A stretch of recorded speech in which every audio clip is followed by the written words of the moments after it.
walking down the street. What was it like Pretty woman. harmony with Roy? I mean, he had such a distinctive voice and such a high voice. Where would you find the place to put a harmony in there? Oh, it was a real natural thing for us because we wrote it, and I sang the harmony. I was imitating Roy Orbison in my band. You know, I called the band at the Palms Club where I was working the Candyman, and when I got with Roy Orbison, they didn't have a name, so I named them the Candyman, and he went with it. He actually put it on the Candyman on the record, "Oh Pretty Woman," and the backside of it was called "Yo Te Amo Maria," and nobody knows this except me. You know, the take that they took. He was showing me this note he wanted me to hit in the chorus, so I sang the lead on the chorus, and nobody ever caught it. But I get to tell that little piece of trivia. It's an ego thing probably, but I was real proud to have sung on that record, much less, on the one place, on the chorus of "Yo Te Amo Maria" is me singing the lead and he was singing the harmony, because that's the only time we probably ever got it right, That's funny. Two parts of the song that really stand out to me. Yes. Are when he says "mercy," and then later on when he does that little growl thing. That's funny because Roy Orbison he turned to me with the guitar lick. He said, I feel like I need to say something or do something while they're playing, dun, dun, dun, dun, dun, dun, dun, dun, and I said, well, you're always saying mercy. Why don't you say mercy? And, I said, every time you see a pretty girl, you say mercy. and then when the next one, he said, I need to do something there. And I said, why don't you growl, man? You're always going, So that's how that happened. Well, we did the Ed Sullivan Show. I can remember when it meant a lot to Roy that we were going to do the Ed Sullivan Show. And he bought us all a suit. And I lost 43 pounds. I went on Metro-Cal and lost 43 pounds to get down to be one of the skinny guys in the band.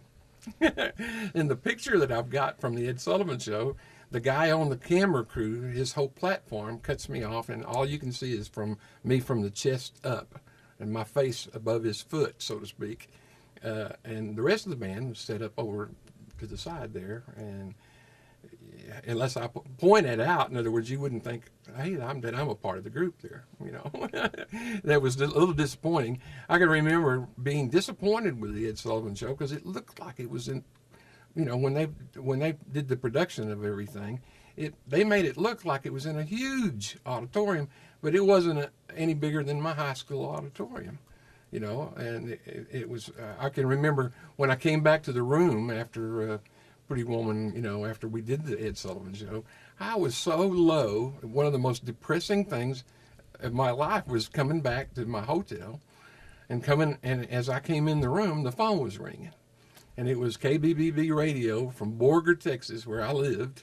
And the guy said, we had a Bill Dees day today, and we didn't have much of your songs, but all we've done all day long is play your music. The Five Bops and Roy Orbison. Well, that must have cheered you up. Yeah, it made my year. Are you kidding me? That was the greatest. All of a sudden, I had the excitement like you should have about doing something like that, being in New York City, and it was just wonderful. Later on, I went to Europe with him and everything, and we did the London Palladium. And the week after the Ed Sullivan Show, we did Shindig. And I joined 3 unions to be seen, by my family and everything. And at the last minute, the guy says, "Can you stand and put on earphones and look at the monitor and sing the harmony?" And I went, "What? Yeah, I can do that." And so anyway, all right, there's my whole family and everything watching this thing. Borger, Texas is tuned in and everything, but I'm not there. I can't be seen. I'm standing off stage looking at a monitor singing the harmony, so that was a little disappointing for me, but it was a a great moment still. There's a DVD out called Rock and Roll Forever. It's the very best of the Ed Sullivan Show. And there I am, 25 years old, playing electric piano and singing the harmony.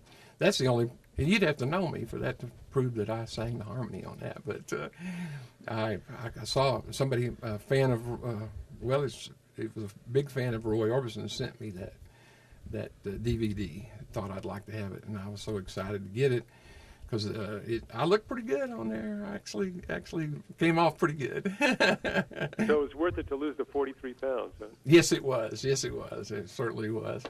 On my BillDees.com, not to plug myself or anything, but I got pictures of me, and on my new CD, which is called Where Does the Time Go, there's several pictures of me, like at graduating from high school, about 33 years old, when I was playing 6 nights a week.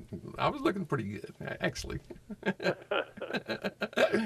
Well, from what I've seen, you're not looking so bad today, really. Oh, thank you, sir. Thank you. Ben, you're a wonderful host. Thank you for this interview. Well, my pleasure. Now, this song is being preserved in the Library of Congress, in the National Recording Registry, because it's been determined that this song is of great importance to our country. And the prerequisites are that it be either culturally, historically, or aesthetically important to our culture. So what is it about this song, do you think, that makes it stand out from so many other great songs that you've done, that Roy's done, that so many hundreds and hundreds of people have done? They've written great songs, wonderful songs. What is it about "Oh Pretty Woman" that separates it, do you think, from your perspective? Well, I personally think that every male that has ever walked this earth at a certain point in his life is trying to catch the eye of a pretty woman. And I visualized a sailor, on a corner, and a gal with red high heels, and maybe a yellow skirt or something, just a wild-looking gal, really frisky, coming down the, he's going, and everybody's going. And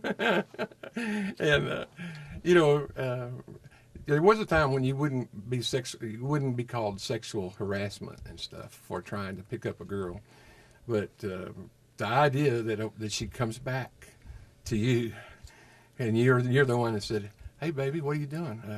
I got some free time. I'm here on leave," and you're walking with her right to the corner, and she crosses the street or something, and then she comes back to you and says, "Okay, I got some time. Let's go have a couple." Most people who are familiar with the song are not familiar, perhaps, with the fact that you co-wrote it and that you're singing on it, and part of the power of the song is the vocals and your harmonies. But what else is there about this song in particular that people don't know that perhaps they should know? Oh man, that's the drum. I pictured the high heels clicking as you walk, and Paul Garrison played the drums out of he was a part of the Candyman, and they almost because he wanted to be a drummer on this thing, but that snare drum almost didn't make it because Fred Foster had to talk to him. All I want you to do is do this, and it had that had that clipping sound. It sounded like sass, man. It was, when I put a Pretty Woman on with 20 records, on my turntable, and when it hit, you could tell, Bill, the engineer, I'm not calling this Bill Porter, I think was his name. He did the engineering on that thing, and he engineered it so hot, it just sizzled when it hit you knew it was Pretty Woman before it came on. And that was, to me, the signature. And I can remember when we left the session, Wesley Rose from Acuff Rose was walking just slightly behind us. And he said, Roy, you're not going to release this song like this, are you? Because he was scared to death. He's starting it with a drum. Nobody had ever done that before. Pretty woman, won't you pardon me? Pretty woman, but see